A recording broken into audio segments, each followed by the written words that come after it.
আপোনালোকক সেৱা জনাইছো আৰু মোৰ ইউটিউব চেনেলটিলে আপোনালোক সকলোকে স্বাগতম জনাইছো। আজি মই ৰেচিপি হিচাপে লৈ আহিছো বেলৰ খুঠি। এই বেলৰ খুঠি বনাবৰ কাৰণে মই এয়া গছৰে বেল 3টা পাৰি লৈ আহিছো। এতিয়া এইটো বেলৰ খুঠি বনাম। এই বেলৰ খুঠি আপোনালোকে জানেই, এইটো এতিয়া মই ফালিম। এছা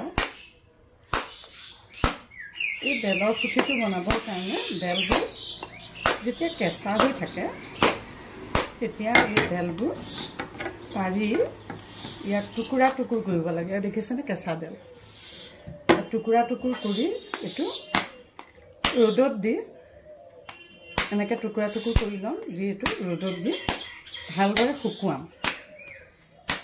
এই বেলৰ খুঠিৰে যিটো বেলৰ চাহ খায় মানুহে, বেল কিমান উপকাৰী জানেই। বহু বেমাৰৰ কাৰণে উপযোগী হয়, উপকাৰী। কিয়নো বেলৰ চাহ, খুঠিৰ চাহটো খোৱা মানে শৌচ প্ৰস্ৰাৱ সকলো ক্লিয়াৰ হয়। গতিকে বেমাৰ থাকিব ক'ত। চাওক, আৰু এইখিনিতে আপোনালোকক কওঁ, আপোনালোক যদি মোৰ চেনেলটোলৈ প্ৰথমবাৰ আহিছে এইটো যে টেষ্টি কিটচেন, তেতিয়াহ'লে মোৰ চেনেলটো ছাবস্ক্ৰাইব কৰি ল'ব। এয়া বেলবোৰ ফালোতে হাতত অকণমান তেল সানি ল'ব, তেল বা ঘি সানি ল'ব। যিহেতু বেলত এবিধ আঠা থাকে, এই আঠাৰ কাৰণে তেনেকৈ তেল বা ঘি অকণ হাতত যদি সানি লয় তেতিয়াহ'লে আঠাবোৰ বেছিকৈ নালাগে আৰু চাফা কৰোঁতে বেছি কষ্ট নহয় হাতৰ। এনেকৈ গুচাই গৈ আছোঁ। ইতিমধ্যে এইখিনি কটা হৈ গ'ল চুঠিখিনি। এতিয়া এইখিনি সুন্দৰকৈ ৰ'দত ৰ'দাম ব'লক। এয়া চাওক, এনেকৈ পাতলকৈ দি দিলে ভাল হয়।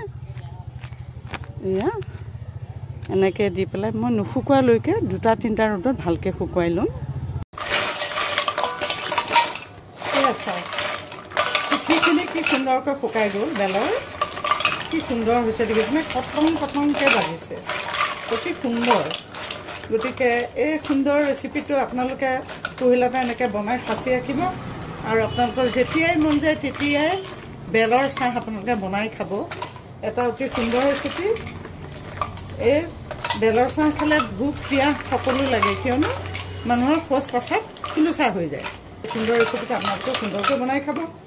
আৰু এটা নতুন ৰেচিপি মই লৈ আপোনালোকৰ মাজলৈ আহি আছোঁ। আৰু ভিডিঅ'টো পহিলাৰ পৰা শেষলৈ চোৱাৰ বাবে আন্তৰিক ধন্যবাদ জনাইছোঁ।